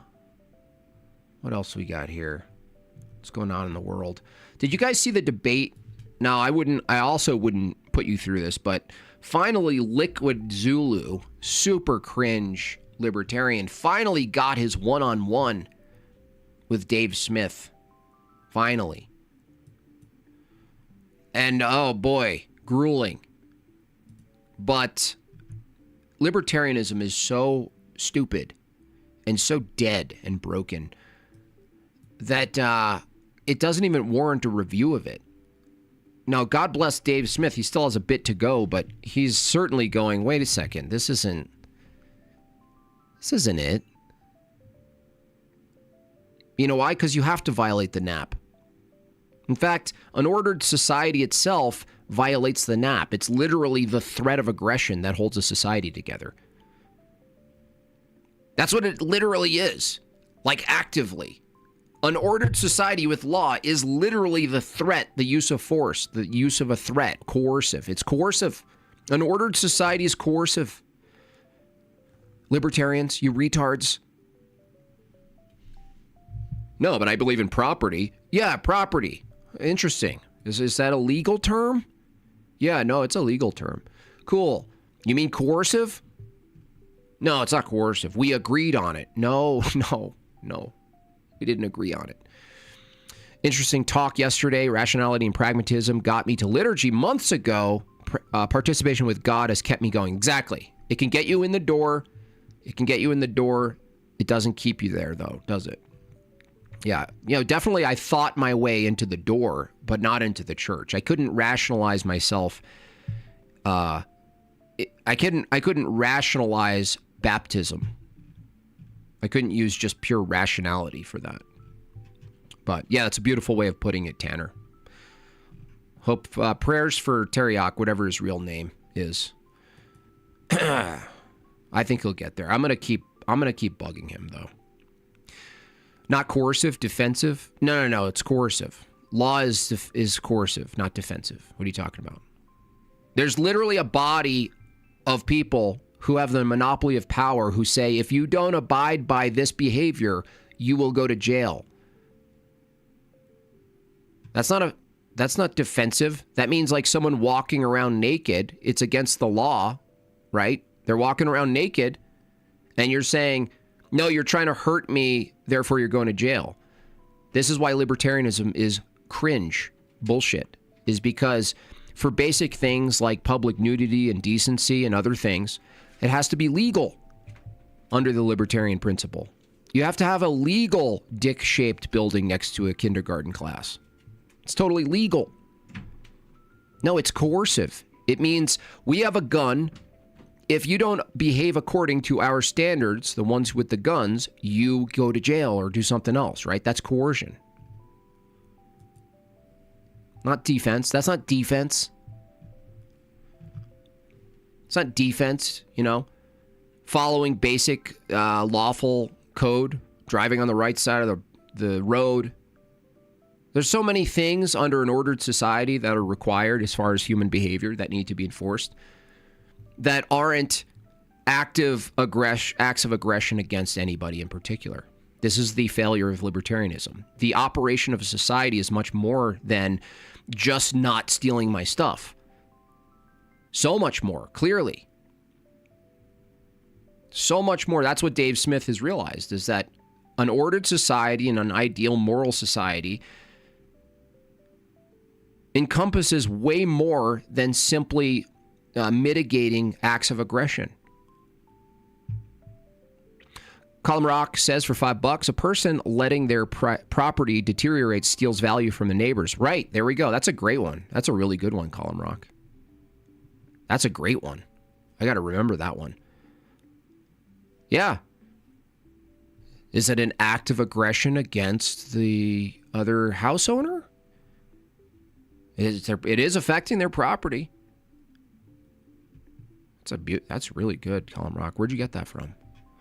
Some law is coercive, some is defensive. The NAP only allows for defensive law. I don't see the difference. Defensive means that you're justified in defense, which requires law, all coercive law. So you're just, in that schlock of God, you're just granting yourself some distinction of defense versus coercion. But defense itself, it still needs to be processed through law if it was defense or not. You know what I'm saying? So you can defend yourself. you aren't the arbiter of whether or not you were fair or not. Guess who is? The court is. You still need to go through a process for them to go, were you justified in your defense? That's coercive still. You know what I mean? You don't just declare yourself fair, but under a libertarian view, without a state, ultimately an anarchist view would be you're the arbiter of what's fair. Why would you need to prove that someone tried to attack you anyway? That's what's so stupid about it. It's the homestead principle. Oh, cool. I have a homestead principle. I take your homestead with force, greater force. Yeah, but that's not fair. I was here first. Yeah, I was here second. I have the I'm here second principle. You have the I'm here first principle. I have the I'm here second principle. How is it different? Or even better, let's say two homesteader lolberts show up at the same land at the same time. Whose is it? Colin Rock says that's your own argument. That's a great one, dude. That's a really good one. That's a really good one. Because they fetishize property so much, which is wild. I went into Zulu's chat and eventually got banned because I would not let up on this argument about property itself. They always hold to some weird view, some sort of like, there's proper ownership and improper. There's legitimate ownership and legitimate.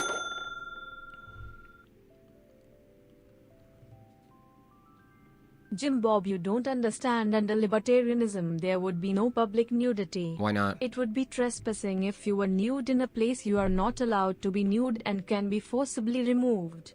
Public property causes these problems. Oh, really? If you are in a mall, the private mall security can throw you out. On a bigger scale, a private city could exile you. Yeah, and a private property could just allow nudity in front of children, you retard. What are you talking about? All you just said is under private property, anything's allowed. That's exactly my point. By the way, under private property ownership purely, you don't have free movement anyway. You don't have free movement.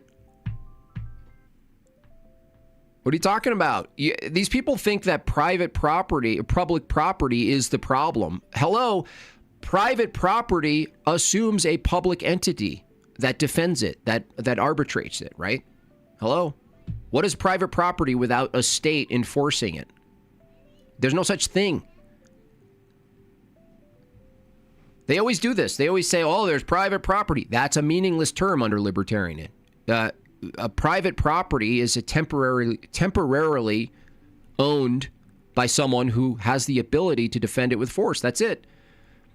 Property under libertarianism is the temporary proximity of material or land to a person. Temporary proximity. That's all it is.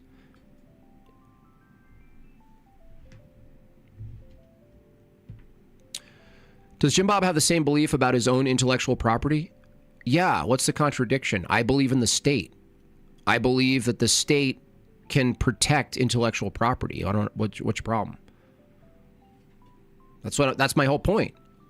The libertarian, if they're consistent, will deny more and more of the state, and yet they'll appeal to things like property, which ironically produces a system where a new state emerges, even at the small level, that just takes your property. They just declare it. A gang just declares their own eminent domain, right? They just declare it. They have the force to. That's what a state is. The irony is that the ideal scenario for libertarianism is the perfect place for a state to emerge. That's the great irony of libertarianism, is that if you followed libertarianism strictly in its principles and logically to its endpoint, you would have the preconditions for a state. It's so stupid. It's like literally where a state emerges is from that place.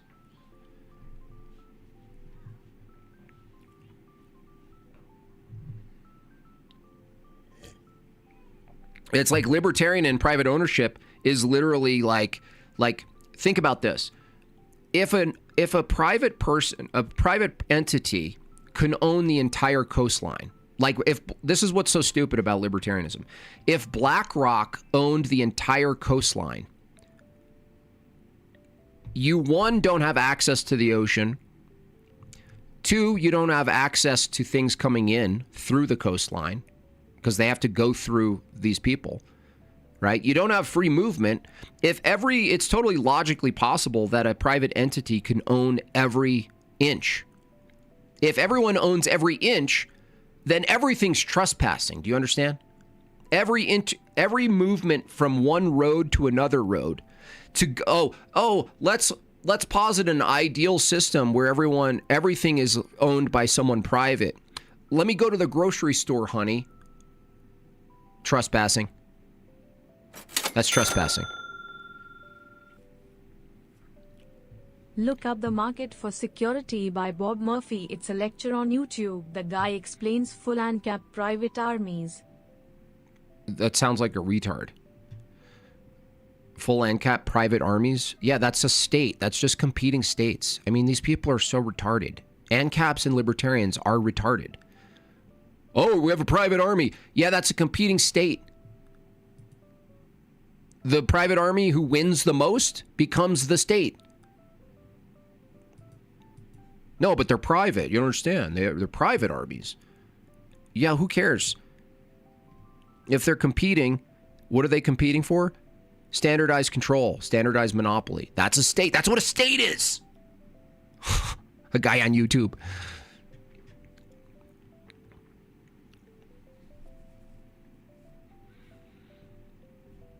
ANCAPs are Mormons for economics. They're so naive. I mean, it's the most naive, and there's so many contradictions. It's like vegans. Libertarians and vegans are so similar. They live in an idealistic fantasy world where their own behavior is completely incapable with their ideals. Their own behavior. Perpetually in a perpetual performative contradiction with their ideals.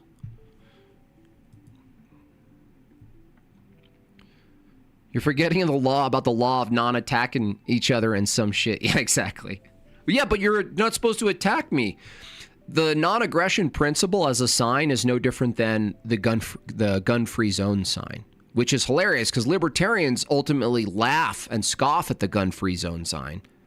Oh, look, a gun-free zone? That's so stupid. Like anyone cares about that if they're trying to do harm. Yeah, congratulations. Swap it with the non-aggression principle, dummy. Yeah, but do you see this non-aggression principle? I have an old 4-panel meme that really set off libertarians. And I used to be a libertarian. I thought it was the safest place you can be politically. Terrible place to be. But it was an eagle, and he's looking down and he sees the snake, and it's the don't step on me snake, right? It's the snake. And the eagle swoops down and just snatches up the snake with greater force, and the snake says, but what about the non-aggression principle? And the libertarians got so mad because they were like, yeah, but you don't understand the snake also can bite. And it's like, yeah, it could. But if the eagle wins, it's fair, right? Right? It's fair if the eagle wins.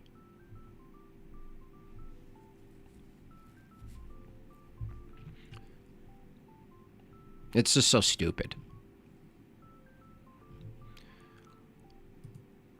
You know what else is stupid?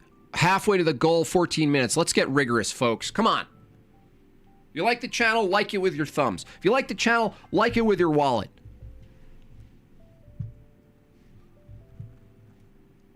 Let's get a super chat train. If you hate libertarianism, send in $2. I have a question for you. How would you describe Bloodsport debate to someone who's never heard of it before?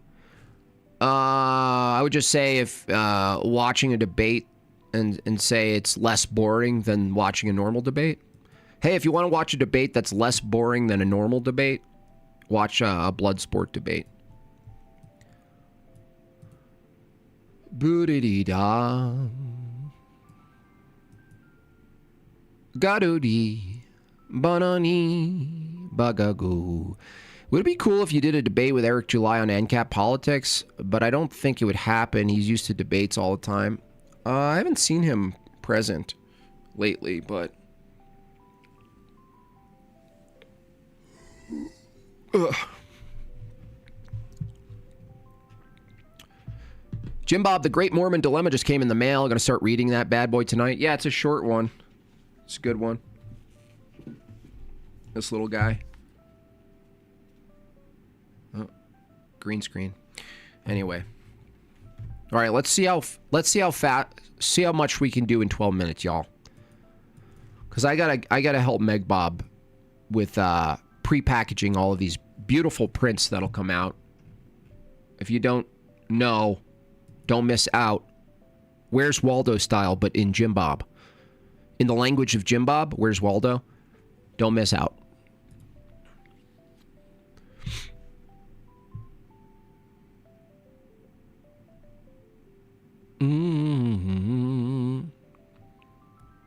Ba-doo-dee-dee. Ba-doo-bee-dee-bee-dee-ba-doo. All right. What is a Meg Bob? Meg Bob is my wife. She's Meg Bob. So.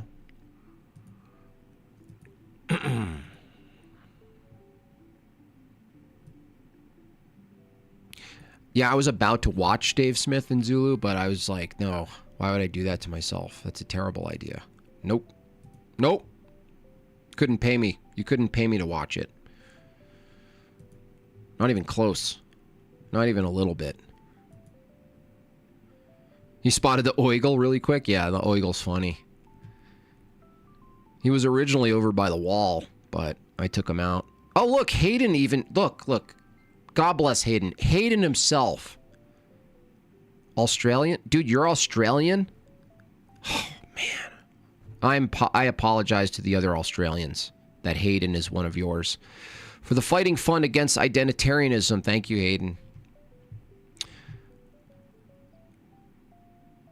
One membership from both ends. Suzanne Griffith, again, coming in. The women paying the taxes on behalf of the men. How much do I need to give to get a wrench, Hurricane? I'm not sure. We just gave a wrench, so I have to at least wait a couple streams to give another wrench.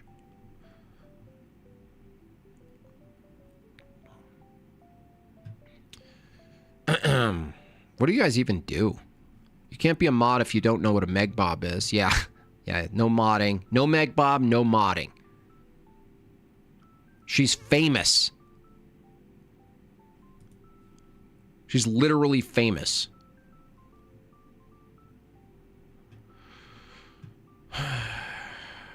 Darwave. Come on, y'all. 10 minutes. Let's see how good we can do, please. Last night, thank you for all the donations and everything, but we had it, dude, 49 out of 50.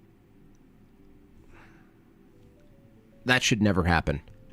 49 out of 50 should never, ever, ever happen. Deposit of the Jordan Ox. Thank you. Yeah, appreciate that. Into the war chest, y'all. Into the war chest. I need to set up another debate. Obviously, Scud incoming needs to happen. So, you know what? I'm going to postpone all my debates. We got Ortho Thugs tonight.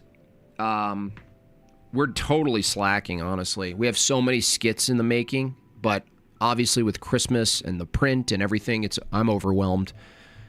But we will. Our goal is to make a skit, a viral skit. That's one of our goals. Our first Ortho Thugs viral. We already did it with the animation where Tony was ranting.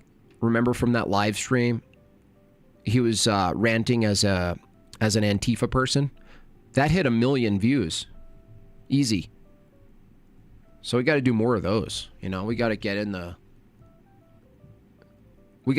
the, I mean, it sounds really funny and sort of super cringe, but we got to get Osmond, the Rat King, or whatever his name is, the Roach King. We got to get him to review something. That's our goal, y'all. There we go, guys. There we go. Little train here. You know, in the Christmas spirit. Nice. 8 minutes. There we go. Nicely done. That works. I'm going to get that wrench, baby. I should just make wrenches for sale, honestly. Smoked Tuna, thank you so much for adding to it. Keep that train going, guys. See how well we can do on our goal today. S'il vous plaît. Votre attention. Tête, l'épaule, genou et pied, genou et pied. Tête, l'épaule, genou et pied, genou et pied. Little Beaujolais, tête, l'épaule, genou et pied, de genou et pied. French are done, huh? France is over? British? Which countries are over? Can we get a list of the countries that are over? Germany, I think, is on its way. Poland's still around. They're doing good, actually. France, the UK is over. Australia might be pretty much done. The Baltic are doing still fine, I think. You never hear about Latvia being overtaken by Somalians. You know what I mean? You've been guilt-tripped? Good. Good. I'll use guilt and shame and the rest of it. I don't care. I don't care. I'm shameless. If that's what it takes. Thank you for strengthening the Jortlandian Defense Force. Every bit counts. We don't operate on much, but what we make it last. At least the Irish are fighting back, yeah. Poland, Irish, Hungary, I think, is still fighting. It's crazy, man. These globalists, these people.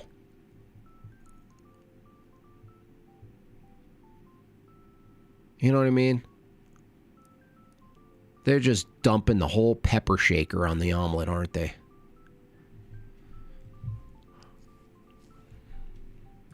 Unhit Bone, thank you so much. Rhodesia is making a comeback. I can feel it. Yeah. If Africa wasn't such a horrid place to live, I think we should just do the opposite. We should just do colonization all over again. Do the whole slavery bit and everything. You know what I mean? Just go into Africa, take it over. It just sucks there, though. You know what I mean? But you could do it. You know what I mean? You just do it again. Thank you so much on Hit Bone. Appreciate you. Pack your bags. It's a guilt trip. 5 minutes, y'all. Can we do it? Is it possible to do 12 chats in 5 minutes? Can you guys set a record? Can you guys even do it? Do you guys even know? Do you guys even know how to do things? We might be able to do it. Oh my gosh. Might have a chance. Non-aggression principles written on the golden plates buried in a farm in New York. Oh man, we might have to put out a libertarian roast skit too. I like the king idea. I'm gonna throw that Tony's way. Tony as the king, with the hand of the king being the psychopath who's just constantly giggling about torture devices, and it actually freaks the king out. But everyone thinks the king is the crazy one and he's so scary. But it's not the case. It's actually the short little Peter Dinklage looking hand of the king. Constantly cooking up sick ideas of torture and punishment. Western Europe is cooked. Eastern Europe is more based. Family and God are still important there. Yeah. You better not be sending our taxes to Jewlandia. Not even a little bit. I'm building my own wall. Orthothugs, yes. Tonight. I laugh every time a boomer who looks at a Europe and still says, at least they're not speaking German. Yeah, that's the worst, dude. I would have totally taken German at this point. Yeah. Thank you so much. 3 minutes to go. 5 more, you guys. We can do this. Come on. I couldn't sleep last night with that 49 out of 50. That killed me. Come on. 3 minutes, 46 seconds. 5 more. Let's do it. Make it happen. Go. I can't take another loss. I'll smash a guitar. Never smashed a guitar before. No, wait, I did. I did smash a guitar once. Yep. I did it. 3 minutes, 5 more. Who's doing it, you guys?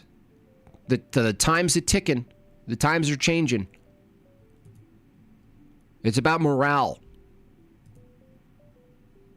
Unhit Bone's serious about it. Steelborn's serious about it. 3 more, y'all. Come on, you freeloaders. Just got here. Love you. Thank you so much, B. Sirac. 2 minutes. 2 more. There's 1 more. Prevent a loss. Thank you. Yes, let's prevent a loss. And we got... Thank you so much, you guys. Great work. That did make up for yesterday. By the way, that bourbon was excellent. And I don't even know what bourbon is. You know what I mean? I'm like the ignorant bourbon connoisseur. That would be a good channel. Just a total normie testing bourbon and pretending they know how to review it. I like libertarians because we get the freedom to choose where to poop. Indians are libertarians. That's funny. Nice. Thank you for that print. By the way, where does that get us, Meg Bob? Where are we at with that before we complete I like here? libertarians because we get the freedom to choose where to poop. 2 in a row. 2 jokes in a row. Thank you so much, y'all. I like that. I like that joke. Damn Indians. Pooping everywhere. I need a 12-string guitar. Yeah, I don't have one of those. People keep telling me you need a 12-string, but Posh keeps sending me images and videos of his new instruments. He's just collecting instruments now. You know what I mean? And I really want a mandola, or what's called an Irish mandolin. It's like a mandolin, and I have a mandolin, but it's like bigger and it's like deeper tone. And I really like the sound of it. But people are going, wait, no, we need 12-string, Jim Bob. And honestly, it's overwhelming. A 12-string is overwhelming to me. But it sounds so beautiful. Sean, thank you so much for your Canadian money. I'll eat ketchup on toast for a week, I guess. Thank you so much, dude. Jay said he believes in evolution, but not from one ancestor. Jay doesn't believe in any sense evolution at the way it's described. I mean, a lot of the examinations and critiques I actually got from Jay. So, what do you mean?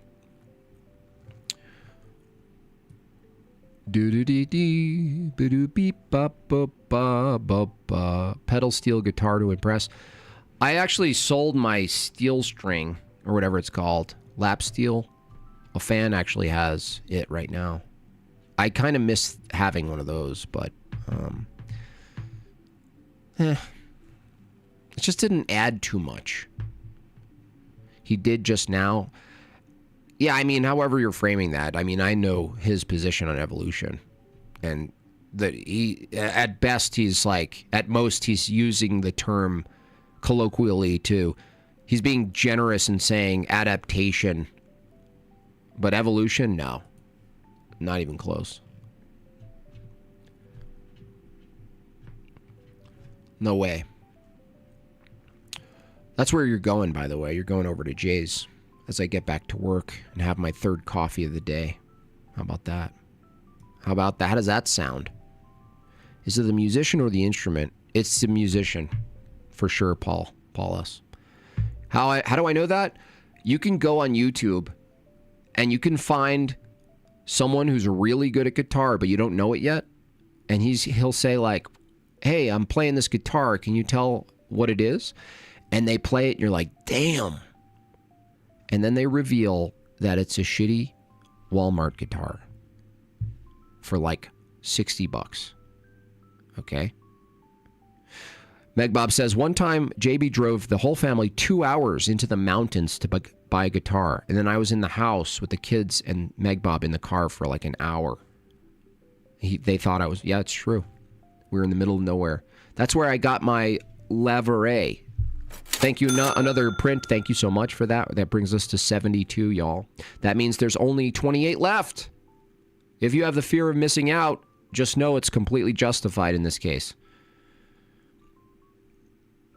That means there's only 28 prints left total. Yeah. And that's the one purchase. It wasn't a purchase, it was a trade. I traded my OG D15 Martin, which it's my first musical regret.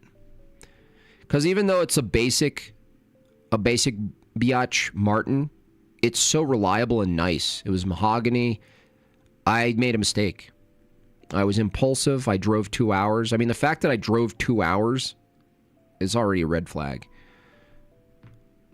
And it was a downgrade. It's still a well-made guitar, this Lavare. It's small.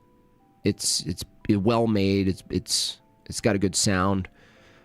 But just the feathery feel of my Martin, and the fact that that was the first time I saved up money. What an idiot. What an absolute moron. That was the first time I saved up money. Like it was a big deal to like get this thing. Stupid. Should I buy it back? Hunt it down? Like what's his name did with his dog? After he sold Rocky, he hunted his dog down and got it back. Man, you know what? No, I'll just get a better Martin. That's what I have to do. I have to earn my good graces with Martin again by getting a better one, just an upgraded one. You know what I mean? Thank you, Richie, so much for that. I feel for you, JB, having to deal with that dude in last night's debate. Felt like he was being bad faith on purpose. Well, I think he was actually under a demonic attack at the end because he was close, and he's so, okay, well, all of this has to be pointing towards some practice that's not just pure intellect. But then in the panel discussion, it all devolved again, unfortunately. He'll get there. I'll keep pestering him.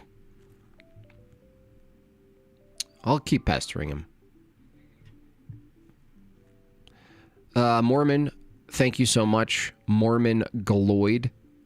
Sincerest apologies for freeloading. No problem. Feel free to use my screen name as I debate against attack going forward. The Mormon Galoid. Nice. Mormon Galoid. What guitar should a beginner get? Oh, like a good Taylor or something. You know? Like not too crazy, like, a $300 thing or something. Yeah, it's a bad trade. It was an L. It definitely is an L. Big L. Ugh. But I'll just get another one. I almost bought one that I thought was really nice. I'll actually show you. What it is. I'll show you the one I want. But I can't justify getting it. But if I'm going to get another Martin, there's this. Do you guys know the band Milk Carton Kids? They're a duo, and they play like folky stuff. And it's a tiny bit gay. It's like 20%. It's like 17% gay. But the guy released his own guitar. His name is Kenneth Pattingale. Really good guitarist, but he has this guitar, and it's quite nice. But it's way out of it's just too expensive, so. But it's a Martin, and it's really nice. It's a single body. Oh my gosh. I think I just froze. Oh, it's a custom Kenneth Pattingale special.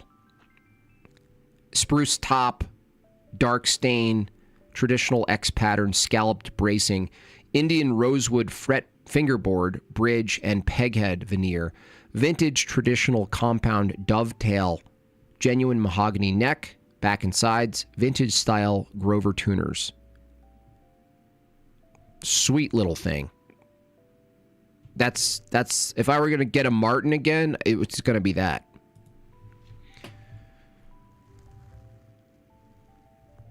Damn nice guitar.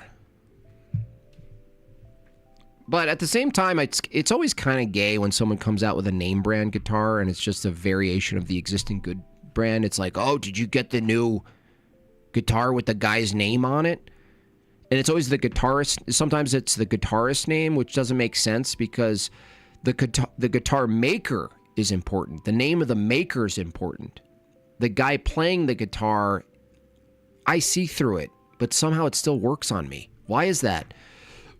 Get your little mandolin and come to Montanica Jam with FDA. Maybe. I'm definitely going to make a Montanica one year for sure. Another $5 from Richie Torres. Thank you so much. Bad trades. I traded my Derek Jeter rookie card for Super Nintendo in 95. Whoa. Whoa, Richie. How old were you, if you don't mind me asking, in 19... That sounds like a 15-year-old move. That sounds like a 19-year-old move, Richie. That was a 19-year-old move. That was wild. That's wild.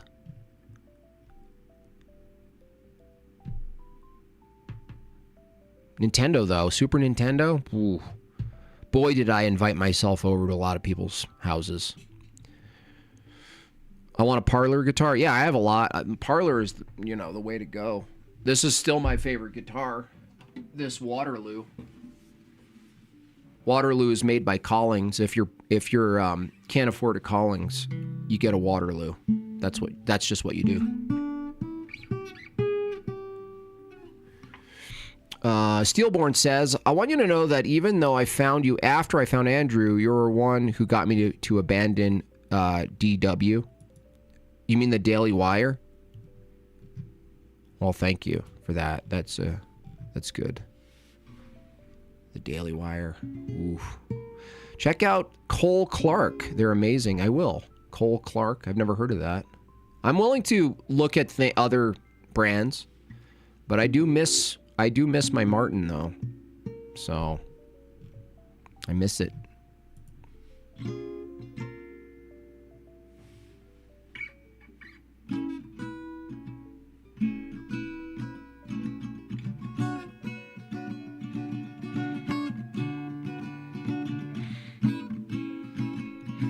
In many ways we'll miss the good old days. Sometimes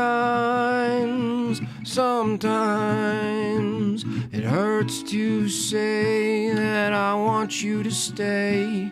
Always. You guys remember that song? Ever watch Andy McKee? No, never heard of him. Never heard of the boy. All right, I gotta help Meg Bob. It's time to prepare these prints and get them out the door. You heard? Try not to do TOS anymore. I have to do less TOS violations. So, I know it's sad. It's sad. I know that partly that's why you're here, is when I finally slip up. I know. But I have to control myself. It's for the betterment of society and my existence. It's a millennial anthem. I really love that song. I like it so much. I'm laughing in depth. I will do my best. You say you wanna stay by my side. That's a song Johnny Cash could have covered, but now that he's dead and we have AI, we don't need him anymore. So I'm sure it exists out there already. Johnny Cash style, Someday. Fix the delay on your beeper, problem solve. Yeah, right. No, that's part of the joke, is that it's delayed and it never works. All right. I'm sending you guys off. Okay, it's Friday. It's 1 o'clock. I have Ortho Thugs, and I still have a lot of work to do in between. So, you're all beautiful.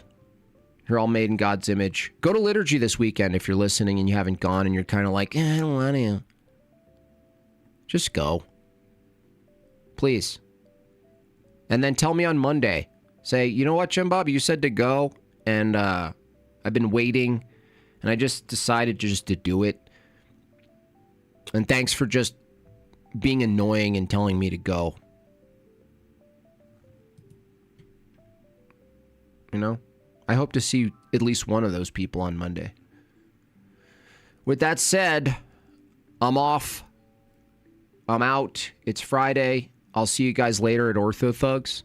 And in the meantime, I will be hard at work with Meg Bob doing all the prep work for the shipping of the print. They are quickly, it's going to be quick. They start to dwindle quick, and we only did 100, okay? So get your orders in. If today's the day you were waiting to do it because it's Friday or whatever, definitely, if you hear this after the case, watch this later. Get the print. There's only 27, I think, left now. 27, okay? Sending you over to Jay's. And with that, I bid you adieu. Goodbye.